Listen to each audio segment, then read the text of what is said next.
பிஸ்மில்லாஹ் Arabic academy. வீட்டில் இருந்தபடியே குர்ஆனை அரபு மொழியில் படித்து புரிந்து கொள்ள வேண்டுமா? முஸ்லிம் மற்றும் முஸ்லிம் அல்லாதவர்கள், ஆண்கள், பெண்கள், வயது வரம்பு கிடையாது. கல்வி தகுதி தேவையில்லை. திறமை வாய்ந்த அனுபவமிக்க ஆசிரியர்களை கொண்டே வகுப்புகள் நடத்தப்படுகிறது. 3 மாதத்தில் குர்ஆனை சிறந்த முறையில் கற்றுத்தரப்படும். மேலும் விவரங்களுக்கு கீழுள்ள எண்ணை அணுகுங்கள். மதவெறி தூண்டப்பட்ட ஹோலி பண்டிகை அங்கே எப்படி நடந்தது? வட மாநிலங்களில் ஜும்மா தொழுகை நடத்தப்பட்டதா? இன்னைக்கு சோசியல் மீடியாக்களில் பல வீடியோக்கள் வருது. மசூதிக்கு எதிராக பெரிய அளவில் ஒரு வன்முறை சம்பவங்களை ஈடுபடுறாங்களே, இந்த வீடியோலாம் எங்கே நடந்துச்சு அப்படின்னு சொல்லி இன்னைக்கு மக்கள் மத்தியில் பெரிய அளவில் ஒரு கேள்வி இருக்குது. நம்முடைய பல சப்ஸ்கிரைபர்கள் ஃபோன் பண்ணியோ மெசேஜ் பண்ணியோ நிறைய பேர் கேட்டிருந்தாங்க. இப்போ அங்கே ஜும்மா தொழுகை நடந்துச்சா, அங்கே என்னென்னலாம் நடந்தது நேற்று ஒரு நாளில் அப்படிங்கிறத அந்த வீடியோவில் ரொம்ப சுருக்கமாக பார்க்க போகிறோம். இப்போ ஃபஸ்ட்டு பார்த்தோம்னா, ஒரு வீடியோ இன்னைக்கு பெரிய அளவில் ஒரு வைரலாக இருக்குது. ஒரு பெரிய ஒரு மரத்தை கொண்டு போயிட்டு அங்கே இருக்கக்கூடிய ஒரு நூற்றுக்கணக்கான சங்கிகள் கொண்டு போய் அந்த மரத்தை ஒட்டுமொத்தமாக கொண்டு போய் ஒரு மசூதி கேட்டில் இடிக்கக்கூடிய ஒரு வீடியோ இன்னைக்கு இந்திய அளவில் பெரிய அளவில் இந்த வீடியோ வைரலாக இருக்குது. இந்த சம்பவம் எங்கே நடந்துச்சு பார்த்தோம்னா, மகாராஷ்டிராவில் இருக்கக்கூடிய ரத்னகிரி மாவட்டம். இந்த ரத்னகிரி மாவட்டத்தில் இருக்கக்கூடிய ராஜாப்பூர்னு சொல்லக்கூடிய ஒரு சின்ன ஒரு கிராமம். அந்த கிராமத்தில் இருக்கக்கூடிய ஒரு பள்ளிவாசல். இப்போ இந்த பள்ளிவாசல் சுற்று வட்டார பகுதியில் ஹோலி கொண்டாடக்கூடிய அந்த மக்கள் வழக்கமாக அவங்க என்ன செய்வாங்கன்னா, ஷிம்கா அப்படின்னு சொல்லி ஒரு நிகழ்ச்சி ஒன்று கொண்டாடுவாங்க. ஷிம்கா அப்படிங்கிறது ஒரு பெரிய மரப்பலகை இருக்கும், நல்ல லாங் சைஸ், ஒரு 100 அடியாச்சும் இருக்கும், அவ்வளோ பெரிய மரப்பலகை. அந்த மரப்பலகையை கொண்டுட்டு யோகிக்கு அந்த ஹோலிக்கு முன்னாடி நாள் கொண்டு வந்து நைட்டில் ஒரு ஊர்வலம் மாதிரி கொண்டு போகிறது வழக்கம். மறுநாள் தான் அவங்க கலர் பூசி கொண்டாடக்கூடிய நிகழ்ச்சி செய்வாங்க. இதில் என்ன ஒன்றுனா, இந்த மரப்பலகை, இந்த ஷிம்கா மரப்பலகையை கொண்டு வந்துட்டு ஒவ்வொரு வருஷமும் அவங்க கொண்டாடுறாங்க இல்லையா, இந்த ஒவ்வொரு வருஷமே இந்த பள்ளிவாசல் வாசலில் கொஞ்ச நேரம் வச்சுட்டு தான் போவாங்க. அந்த அளவுக்கு ஒரு மத நல்லிணக்கத்தோடு வாழ்ந்துட்டு இருந்த ஒரு மக்கள் தான். இந்த பள்ளிவாசல் நிர்வாகிகள் என்ன சொல்கிறாங்க அப்படின்னா, ஒவ்வொரு வருஷமும் ஹோலிக்கு முன்னாடி லைட்டாக அவங்க மரப்பலகையை கொண்டு வருவாங்க. அதை அவங்க மோளம் அடிச்சுட்டு அவங்க டான்ஸ் ஆடிட்டு வரக்கூடியதை நாங்களே ஆர்வமாக வேடிக்கை பார்ப்போம். அந்த அளவுக்கு வருஷமாக எல்லாம் ஒற்றுமையாக தான் போயிட்டு இருந்தது. ஆனால் இந்த வருஷம் அதே மாதிரி மசூதி தெருக்குள்ளே வந்தாங்க. மசூதிக்கு முன்னாடி அந்த மரப்பலகையை கொண்டு வந்து வச்சாங்க. ஆனால் ஒரு சிலர் அதில் கோஷம் போடங்கள் ஆரம்பித்தாங்க. இஸ்லாமியர்களுக்கு எதிரான கோஷங்கள், இஸ்லாமியர்களுக்கு எதிரான பாடல்கள் பாடிக்கிட்டு ஜெய் ஸ்ரீராம் ஜெய் ஸ்ரீராம் பெரிய அளவில் ஒரு முழக்கங்கள் போட்டுக்கிட்டு அந்த மரப்பலகையை ஒரு மாதிரி தூக்கி போட ஆரம்பித்தாங்க. ஒரு மாதிரி தூக்கி ஒரு வெறி ஆக்ரோஷமாக தூக்கி போட ஆரம்பிச்சுட்டு, தூக்கி போடப்பட்ட அந்த மரப்பலகையை நேராக கொண்டு வந்து மசூதியோட கேட்டில் கொண்டு வந்து இடிக்கிறாங்க. மசூதி கேட்டில் ஒரே ஒரு அடி. இதை இவ்வளோ நாளாக அங்கே வருஷம் எப்படி வேடிக்கை பார்த்தாங்களோ அப்படி தான் அங்கே இருக்கக்கூடிய இஸ்லாமியர்கள் வேடிக்கை பார்த்துட்டு இருந்தாங்க. இப்படி மசூதி மேலே இடிக்கிறது தெரிஞ்சோன்னா உடனே இது ஏதோ பிரச்சனை வர மாதிரி தெரியும் சொல்லி அங்கே இருக்கக்கூடிய கேட்டை பூட்டுறாங்க, மசூதி கேட்டை பூட்டுறாங்க. ஆனால் இடிச்சு முடிச்சுட்டு அவங்களோட வெறி அடங்கலை, அங்கே இருக்கக்கூடிய சங்கிகளோட வெறி அடங்கலை. திரும்பவும் கொண்டு வந்து அந்த கேட்டில் திரும்பவும் கொண்டு 2வது முறையாக இடிக்கிறாங்க. இடிச்சடியில் அந்த ஷிம்கா மரப்பலகை மசூதிக்குள்ள ஒரு 3 அடி 4 அடிக்கு அளவுக்கு உள்ளே போயிருச்சு. அப்புறமா அங்கே இருக்கக்கூடிய இந்துக்கள், ஏன்னா இந்த பிரச்சனை செஞ்சது இந்துக்கள் யாருமே பிரச்சனை செய்யலை, வழிபாடு செய்யக்கூடிய இந்து மத வழிபாடு செய்யக்கூடிய மக்கள் யாருமே பிரச்சனை செய்யலை. இந்து மதத்தை வச்சு அரசியல் ஆதாயம் கிடைக்கும் அப்படின்னு இருக்கக்கூடிய சங்கிகள் மட்டும்தான் அந்த பிரச்சனையை பண்ணாங்க. அங்கே இருக்கக்கூடிய தடுத்தாங்க. போலீஸ் அதிகாரிகள் ஒரு சிலர் மட்டுமே இருந்தாங்க. இவ்வளோ பெரிய பிரச்சனை வரும், ஏன்னா இதுக்கு முன்னாடி பெரிய அளவு வன்முறை பேச்சுகள் பேசப்பட்டுருச்சு. ஆனால் போலீஸ் பாதுகாப்பு ரொம்ப குறைவாக இருந்துச்சு. போலீஸ் தடுக்கிறாங்க, அங்கே இருக்கக்கூடிய பொதுவாக இருக்கக்கூடிய மக்கள் எல்லாருமே தடுக்கிறாங்க. ஆனால் அந்த சங்கிகளை யாராலையுமே தடுக்க முடியல. இப்பேற்பட்ட ஒரு அராஜக செயலில் ஈடுபட்டாங்க. அதுக்கப்புறம் இது நாடு முழுக்க பெரிய அளவில் கண்டனத்துக்குரிய விஷயமா மாறி அசாதுதீன் ஓவைசி இதுக்கு எதிராக பெரிய கண்டனத்தை பதிவு செஞ்சு, இது எவ்வளோ பெரிய ஒரு வெட்கக்கேடு, இது ஒரு மத பண்டிகையை இன்னொரு மத வழிபாட்டு தளத்தில் போய் கொண்டாடி இந்த மாதிரி அந்த மத வழிபாட்டு தளத்து மேலே எவ்வளோ பெரிய ஒரு தாக்குதல் நடத்துறது, இது எவ்வளோ பெரிய ஒரு வெட்கக்கேடான ஒரு காரியம். மகாராஷ்டிராவுடைய முதலமைச்சர் தேவேந்திர ஃபட்னாவிஸ் இதுக்கு அவர் பதில் சொல்லுவாரா, இதில் நடவடிக்கை எடுப்பாரா அப்படின்னு சொல்லி ஒரு கேள்வியை முன் வச்சிருக்கிறாரு.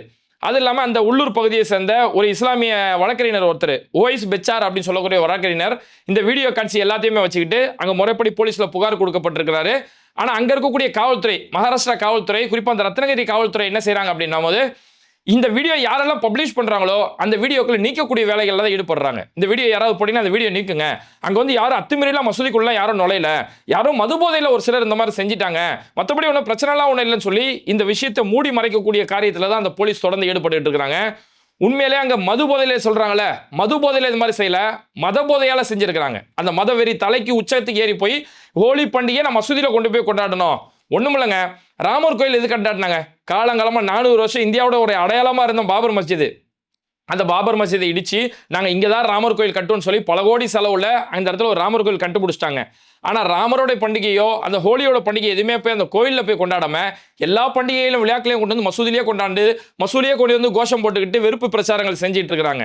அப்போ இந்த போலீஸுமே என்ன செய்யறாங்கன்னா அந்த வீடியோக்கள் யாரெல்லாம் அந்த வீடியோக்கள் பதிவிட்டு யாராவது நியாயம் கேட்கறாங்க, இவ்வளோ ஒரு மோசமான காரியம் நடக்குது என்னும்போது அந்த வீடியோ நீங்க நீக்குங்க, இந்த வீடியோலாம் போடக்கூடாது அப்படின்னு சொல்லி அந்த காவல்துறை இந்த வீடியோ நீக்கக்கூடிய வேலைகள்லாம் ஈடுபடுறாங்க. மசூதிக்குள்ள யாரும் அத்துமீறி போலடு இவ்வளோ அப்பட்டமாக அந்த வீடியோ இருக்குது, அவ்வளோ பெரிய கட்டையை கொண்டு போய் மசூதியில் பிடிக்கிறாங்க. ஆனால் அந்த காவல்துறை வீடியோக்களை மறைக்கக்கூடிய ஒரு வேலைகளில் தான் ஈடுபட்டுக்கிட்டு இருக்காங்க. சரி, அடுத்து ஒரு சம்பவத்தை பார்த்தோம்னா உத்தரப்பிரதேசத்தில் நடந்திருக்கக்கூடிய சம்பவம். உத்தரப்பிரதேசத்துடைய அலிகர் பகுதியில் அங்கே ரொம்ப பிரபலமான ஒரு பள்ளிவாசலாக இருக்கக்கூடிய அப்துல் கரீம் மஸ்ஜித் அப்படின்னு சொல்லக்கூடிய ஒரு பள்ளிவாசல், ரொம்ப பிரபலமான ஒரு பள்ளிவாசல். எப்படி டெல்லி ஜும்மா மஸ்ஜித் எப்படி ஒரு கட்டமைப்பில் இருக்குமோ, கொல்கத்தாவில் இருக்கக்கூடிய படா மஸ்ஜித் எப்படி ஒரு கட்டமைப்பில் இருக்குமோ, அதே மாதிரி ஒரு செங்கோட்டை ஷேப்பில் அந்த பள்ளிவாசல் இருக்கும். ரொம்ப பழமையான ஒரு பள்ளிவாசல். இந்த பள்ளிவாசல்ல இப்போ அங்கே ஒரு பிரச்சனை ஏற்படுத்தினாங்க இல்லையா, ஹோலி பண்டிகை கொண்டாடும் போது நீங்கள் இஸ்லாமியர்கள் ஜும்மா தொழுகை வீட்டில் தொழுங்க அப்படின்னு ஒரு பிரச்சனை வந்ததுக்கு பிறகு போலீஸ் போய் மசூதியை போய் தார்பாயை வச்சு மூடுங்கன்னு சொன்னதுக்கு பிறகு அப்படி தார்பாயால் மூடப்பட்ட ஒரு பள்ளிவாசல் தான் இந்த அப்துல் கரீம் பள்ளிவாசலும். அவ்வளோ பெரிய பள்ளிவாசலை ஒரு பெரிய கருப்பு கலர் தார்பாயை போட்டு மூடிட்டாங்க. ஆனால் அப்போவும் அந்த சங்கிகள் அங்கே போய் என்ன செய்கிறாங்கன்னா ஹோலி பண்டிகை கொண்டு போய் கரெக்டாக அந்த பள்ளிவாசல் வாசலில் கொண்டு போய் நின்றுட்டு அங்கேருந்து கலர் சாயங்களை போய் பள்ளிவாசல் மேலே அடிக்கிறாங்க. அந்த தார்பாயை பார்த்தோம்னா தார்பாயோட பல பகுதிகளில் வெறும் கலர் சாயங்கள் அந்த இடத்துல இருக்குது. தார்பாய் மட்டும் இல்லைன்னா அது எல்லாமே அவங்க மசூதி மேலே தான் தூக்கி எறிஞ்சிருப்பாங்க. அந்த மசூதிக்கு முன்னாடி நின்று ஆட்டம் ஆடுறாங்க பாருங்க, அந்த அளவுக்கு ஒரு வெறி பிடித்த ஆட்டம். நீங்களாம் மனுஷங்களா நீங்களா அப்படின்னு சொல்லக்கூடிய அளவுக்கு ஒரு வெறி பிடிச்ச ஆட்டத்தை அந்த இடத்துல ஆடிட்டு இருந்தாங்க. இஸ்லாமியர்களுக்கு எதிரான வெறுப்பு பிரச்சாரங்கள், வெறுப்பு பாடல்கள் எல்லாத்தையும் போட்டுக்கிட்டு அங்கே பெரிய அளவில் ஒரு வெறியாட்டம் அந்த இடத்துல ஆடிக்கிட்டு இருந்தாங்க. அதே மாதிரி பார்த்தோம்னா உத்தரப்பிரதேசத்தில் பக்கத்தில் இருக்கக்கூடிய சம்பல் பகுதி, இந்த சம்பல் பகுதியிலுமே இதே மாதிரி ஒரு மசூதியில் கிட்ட வந்து இதே மாதிரி ஒரு கும்பல் வந்து ஒரு ஆட்டம் போட்டுட்டு இருக்காங்க. அந்த மசூதியில் தார்பாய் போடப்படலை, ஆனால் மசூதியில் செவத்தில் வந்து இந்த மாதிரி கலர்லாம் பூசிருக்காங்க. மசூதியில் பல செவர்கள் அந்த வீடியோக்கள் பார்க்கும்போது பல இடங்கள் அந்த பெயிண்ட் எல்லாம் பட்டிருக்குது. அதில் யாரோ சிலர் என்ன செஞ்சுருக்கிறாங்கன்னா அந்த மசூதியோட ஒரு செவத்தில் ஜெய் ஸ்ரீராம் அப்படின்னு சொல்லி இந்தியில் எழுதிட்டு போயிருக்கிறாங்க. அந்த மசூதியோட செவத்தில் வந்து ஜெய் ஸ்ரீராம் எழுதி போகக்கூடிய அளவுக்கு ஒரு ஹோலி பண்டிகையை கொண்டு வந்து மசூதியில் கொண்டாடிட்டு போகக்கூடிய அளவுக்கு இந்த அளவுக்கு ஒரு வெறுப்பு பேச்சை செஞ்சுட்டு இருக்கிறாங்க. இது பார்த்தோம்னா அங்கே இருக்கக்கூடிய சில தலைவர்கள், அவங்களுடைய வழி நடத்தக்கூடிய தலைவர்கள் தான் இது மாதிரியான தூண்டி விடக்கூடிய காரியங்களில் ஈடுபட்டிருக்கிறாங்க.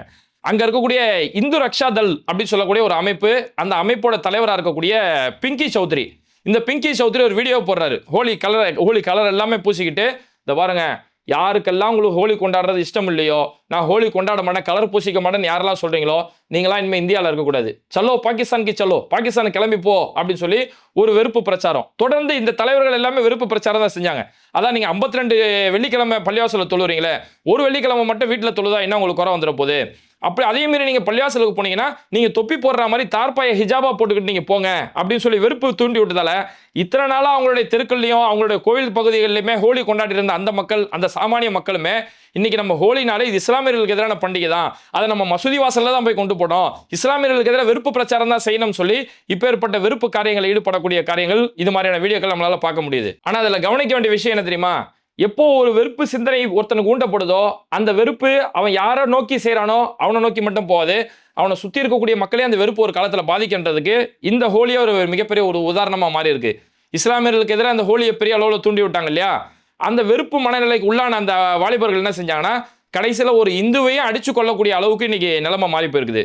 ராஜஸ்தான் பகுதியில், ராஜஸ்தான்ல டவுசா மாவட்டத்தில் ஒரு வாலிபர் ஒருத்தர், அவருடைய பேர் வந்து ஹன்ஸ்ராஜ் அப்படின்னு சொல்லக்கூடிய ஒரு வாலிபர், அவர் வந்து அங்கே இருக்கக்கூடிய ஒரு அரசு லைப்ரரி அந்த நூலகத்தில் போய் புத்தகம் படிக்க போயிருக்கிறாரு. அந்த இடத்துக்கு வந்திருந்த ஒரு 3 வாலிபர்கள், அசோக், பப்ளு, கலுராம் அப்படின்னு சொல்லக்கூடிய 3 வாலிபர்கள்லாம் செஞ்சிருக்காங்க. ஒரே ஹோலி கொண்டாடிக்கிட்டு பயங்கரமான மெதப்புல பெரிய ஆளோ ஆட்டம் போட்டுட்டு வந்துட்டு இருந்தாங்க. அப்போ இந்த ஹன்ஸ்ராஜ் மேலேயுமே கலர் பூசுறாங்க. எனக்கு இந்த மாதிரி கலர் பூசல உடம்பாடு இல்லைங்க, என் மேலே கலர் பூசாதீங்கன்னு சொல்லி தடுத்துருக்கிறாரு. கலர் பூசுறது உடன்பாடுனாலே உங்களுக்கு உடனே வெறுப்பு வந்துடுது. ஏன்னா கலர் பூசுறது யாருக்கு உடன்பாடு இல்லைனா அப்போ நீ இஸ்லாமிய ஆதரவாளனா அப்படின்ற மனநிலை இவங்களுக்கு வந்துச்சா தெரியல. அதை போட்டு கலர் பூசிக்க மாட்டேன் அப்படின்னு சொல்லி அவனை அடிச்சிருக்கிறானுங்க. பதிலுக்கு இந்த 2 பேருக்குள்ள மத்தியில் நடந்த சண்டையால இந்த 3 பேருமே சேர்ந்து அந்த ஹன்ஸ்ராஜ்னு சொல்லக்கூடிய அந்த வாலிபரை அடின்னு போட்டு அடிச்சிருக்கானுங்க. பெல்ட்டை கழட்டி போட்டு அடிச்சிருக்காங்க, போட்டு தரையில போட்டு ஏறி மிதிச்சாங்க. அப்புறம் ஒரு கட்டத்தில் ஒரு இதை கழுத்தை போட்டு நெரிச்சாங்க, கழுத்தை போட்டு நெரிச்சு பேர்பட்ட அராஜகத்தை ஈடுபட்டாங்க. அதில் கீழே விழுந்ததில் ஹன்ஸ்ராஜுக்கு தலையில் ஒரு பலத்த காயம் ஏற்பட்டுருச்சு, அங்கேயே சுருண்டு விழுந்துட்டாரு.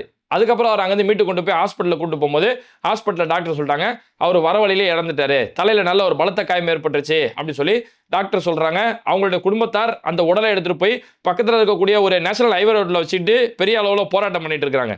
அப்போ என்னன்னா இந்த ஹோலியை யாரெல்லாம் கொண்டாடலையோ அவங்களாம் விரோதிகள் அப்படின்னு ஒரு வெறுப்பு தூண்டினாங்கல்ல, அந்த வெறுப்பு கடைசியில் இந்து மக்களுமே நோக்கி திரும்புது அப்படிங்கிறத இங்கே பார்க்க முடியுது. குஜராத்தில் இப்போ 2 நாளைக்கு முன்னாடி நடந்திருக்கக்கூடிய ஒரு சம்பவம் என்னன்னா, குஜராத்தில் ஒரு 24 வாலிபர்கள் இவ்வளோ பெரிய கத்தி, ஒவ்வொருத்தன் கையிலுமே இவ்வளோ பெரிய கத்தி எடுத்துட்டு நடு ரோட்டில் போற வர வண்டியெல்லாம் வெட்டுறான். போற வரன்னு கண்ணா மூணா தெரியாம வெட்டிட்டு கிடக்குறான். குஜராத்தில் அகமதாபாத்தில் நடந்திருக்கக்கூடிய சம்பவம். அங்கே பாதிக்கப்பட்டது இஸ்லாமியர்கள் கிடையாது, பாதிக்கப்படுறது இந்துக்களுமே பாதிக்கப்பட்டுக்கிட்டு இருக்கிறாங்க. உத்தரப்பிரதேசத்தில் நடந்திருக்கக்கூடிய ஒரு சம்பவம். நேற்று 2 வாலிபர்கள் அங்கே நின்றுட்டு இருக்காங்க. 2 இஸ்லாமிய வாலிபர்கள் சஹர் சாப்பிட்டு அந்த இடத்துல நின்று பேசிக்கிட்டு இருக்காங்க. ஒரு கும்பல் ஒரு 4 பைக்கில் ஒரு கும்பல் வருது, முகமுடியை போட்டுக்கிட்டு வந்து சக்குன்னு சுட்டுட்டு போயிட்டே இருக்கிறான். அந்த அளவுக்கு கேட்காங்க யாருமே இல்லாத அளவுக்கு இந்த வெறுப்பு பிரச்சாரங்கள் தூண்டி விட்டாங்க இல்லையா? அப்போ அவனை யாருமே கண்ட்ரோல் பண்ண முடியாது. கண்ட்ரோல் பண்ண நம்மளோட அரசியலுக்கு பின்னாடி அவன் நிற்க மாட்டான்னு சொல்லி அவனுக்கு முழு சுதந்திரம் அங்கே வழங்கப்படுறதால இந்த அளவுக்கு முழுக்க வன்முறை நிறைஞ்ச ஒரு மாநிலமாக தான் இன்னைக்கு வட மாநிலத்தோட நிலைமை இருந்துகிட்டு இருக்கு. அப்போ இந்த மாதிரி அங்கே தொடர்ந்து இந்த ஹோலி பண்டிகை வச்சு இப்பேற்பட்ட பிரச்சனை நடந்ததால பல பள்ளிவாசல்கள் இது மாதிரி தார்ப்பை வச்சு மூடப்பட்டது. பல இஸ்லாமியர்கள் வெள்ளிக்கிழமை அவங்களோட வீடுகளில் தான் தொழுதுருக்காங்க. நம்ம கிளம்பி போனோம்னா ஏதாவது பிரச்சனை பண்ணுவாங்க, இதனால நமக்கு பாதிப்பு ஏற்படும், நம்மளே கஷ்டப்பட்டு பொழைச்சிக்கிட்டு இருக்கிறோம்னு சொல்லி பல பேர் வெள்ளிக்கிழமை ஜும்மா தொழுகையை அன்னைக்கு வீட்டில் தான் தொழுதாங்க. 5 நேர தொழுகைகளை வீட்டில் கூட தொழுதுக்கலாம். ஆனால் ஜும்மா தொழுகைன்றது அது அவசியம் பள்ளிவாசலில் போய் எல்லாரும் கூட்டாக தான் தொழுதாகணும். ஆனால் அப்பேற்பட்ட ஒரு வழிபாட்டையே அன்னைக்கு பல மக்கள் வீட்டில் தொழக்கூடிய ஒரு நிலைமை ஏற்பட்டது. பல பள்ளிவாசல் ஜமாத்துகள் என்ன செஞ்சாங்கன்னா தொழுகையோட நேரத்தை மாற்றி வச்சாங்க. ஏன்னா ஹோலி பண்டிகைன்றது ஒரு 1 மணி 1:30 மணி வரைக்கும் தான் இவங்க கொண்டாடிட்டு இருப்பாங்க, நம்ம ஒரு 2:30 மணிக்கு மேலே தொழுகை வச்சுக்கலாம்னு சொல்லி பல இடங்களில் நேரம் மாற்றப்பட்டது. இந்த அளவுக்கு ஒரு அராஜகங்கள் தொடர்ந்து இந்த வட மாநிலங்கள் நடந்துட்டு இருந்துச்சு. ஆனால் இதில் ஒரு சந்தோஷத்துக்குரிய ஒரு காரியம் என்னன்னா, டெல்லியில் மட்டும் ஒரு நல்ல ஒரு சம்பவம் ஒன்று நடந்துச்சு. டெல்லியில் சீலம்பூர்னு சொல்லக்கூடிய ஒரு பகுதி, அங்கேயுமே ஒரு மக்கள் ஹோலி கொண்டாடினாங்க, இந்து மக்கள் ஹோலி கொண்டாடினாங்க. ஆனால் அந்த பகுதியில் ஜும்மாவுக்காக தொழுகைக்காக போனாங்க இஸ்லாமியர்கள். ஜும்மாவுக்காக வெள்ளை ட்ரெஸ் போட்டு போகும்போது அவங்க மேலே யாருமே கலர் பூசலை, கலர் சாயங்கள் வீசலை. ஜும்மாவுக்கு போகக்கூடிய அந்த இஸ்லாமியர்கள் மேலே மலர் தூவி வரவேற்றாங்க. நீங்கள் நல்லபடியாக நீங்கள் தொழுகைக்கு போங்க போய், நாங்கள் நினைக்கிறோம் உங்களுக்கு பாதுகாப்பு, உங்கள் மேலே யாரும் கலர் பூச மாட்டாங்கன்னு சொல்லி அவங்க ரெடியாக பூக்கள் வச்சுருந்தாங்க. இஸ்லாமியர்கள் தொலைப்பும் போது அவங்க மேலே மலர் தூவி நீங்கள் நல்லபடியாக தொழுதுட்டு வாங்க, உங்களுக்கு யாரும் எந்த டிஸ்டர்பும் பண்ண மாட்டாங்கன்னு சொல்லி அப்படி ஒரு மத நல்லிணக்கத்தோட ஒரு அன்போட அரவணைப்போடு இருக்கக்கூடிய காட்சிகளுமே வட மாநிலத்தில் பார்க்க முடியுது. அப்போ ஒட்டுமொத்தத்தில் சங்கிகளுடைய அரசியல் ஆதாயத்துக்காக தான் இங்கே மக்களை முட்டாளாக்கிட்டு இருக்காங்க. யாருக்கு கல்வி அறிவு இருக்கோ அவங்க ஒரு மனிதநேயத்தோட நடந்துக்கிறாங்க அப்படிங்கிறத பார்க்க முடியுது.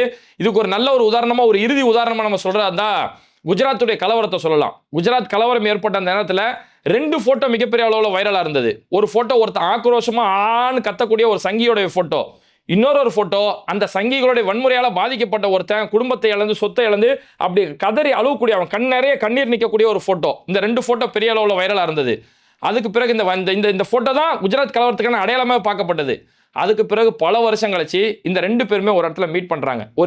ஒரு சமூக நல்லிணக்க கூட்டம், அந்த கூட்டத்தில் மீட் பண்ணுறாங்க. மீட் பண்ணும்போது 2 பேருமே அவங்களுடைய அனுபவங்களை பகிர்ந்துறாங்க. இந்த மதவெறியால் நான் எப்பேற்பட்ட இழப்புகளை சந்தித்தேன் அப்படின்னு சொல்லி அந்த ஒரு இஸ்லாமியர் இருக்கார்ல, கை கூப்பி அங்கே கெஞ்சிக்கிட்டு இருந்தாரு, அவருடைய பேர் குத்துபுதீன். அந்த இடத்துல ஆக்ரோஷமாக வெறியோட கத்திட்டு இருந்தார்ல, அவர் பேர் அசோக் மோர்ச்சி. அவரு இந்த அசோக் மோர்ச்சி அதுக்கப்புறம் சொல்றாரு, இந்த வெறுப்பு என் மேலே தூண்டப்பட்டது, நான் ஒரு தலித் சமூகத்தை சேர்ந்தவன், வெறுப்பு என் மேலே தூண்டப்பட்டதால அவ்வளோ வெறியோட ஆட்டம் ஆடினேன், ஆனால் அதுக்கு பிறகு என்னை யாருமே கண்டுக்கறல. இன்னைக்கு என்னோட தொழில் என்னன்னா செருப்பு தைக்கிறது தான் என்னோட தொழில், செருப்பு தைச்சு தான் என்னோட வாழ்க்கையை நான் நடத்திட்டு இருக்கிறேன். என்னோட குடும்பத்துக்கான வருமானத்து கூட என் கையில் இல்லை. அப்போ குடும்பத்துக்கான வருமானம் இல்லாதால இப்போ வரைக்கும் நான் திருமணம் செய்யாமல் இருக்கேன். ஏன்னா எனக்கு ஒரு மனைவியோ பிள்ளைகளோ வந்துட்டாங்கன்னா அவங்கள வச்சு நான் வழிநடத்த என்ற பணம் கிடையாது, அதனால இன்னைக்கு இருக்க நான் திருமணம் செய்யலன்னு சொல்லி அவரோட யதார்த்த வாழ்க்கையை சொல்லிட்டு இருக்கிறாரு. அப்போ தூண்டி விடக்கூடிய யாருமே உன்னுடைய தனிப்பட்ட வாழ்க்கைக்கோ உன்னோட குடும்ப செலவுக்கோ யாருமே உதவி செய்ய மாட்டாங்க. தூண்டி விடுறவங்களோட பிள்ளையெல்லாம் லண்டன்லையும் ஆஸ்திரேலியா அமெரிக்காவிலையும் படிச்சுட்டு இருப்பாங்களே தவிர அவங்க வீட்டு பிள்ளைங்க யாருமே இந்த கலவரம் செய்யறதுக்கோ இது மாதிரியான மசூதி அடிக்கிறதுக்கோ யாரும் வரமாட்டாங்க. கடைசியில் நீதான் அது மாதிரி செருப்பு தைச்சிட்டு கிடக்கணுங்கிறதுக்கு இது மிகப்பெரிய ஒரு உதாரணம். அதனால இந்த வட மாநில மக்கள் இன்னுமா அவங்க தெளிவு பெறணும் அப்படிங்கிறதா இங்கே யதார்த்தம். இந்த உண்மை செய்தி எல்லா மக்களுக்கும் கொண்டு போய் சேர்க்க வேண்டியது ரொம்ப முக்கியம். இது மாதிரி வீடியோக்களை தொடர்ந்து பார்க்கறதுக்கு மறக்காம பேட்டை டிவியை சப்ஸ்கிரைப் பண்ணிட்டு இந்த வீடியோக்களை உங்க நண்பர்களுக்கு அதிகமாக ஷேர் செய்யுங்க. இணைந்திருப்போம்.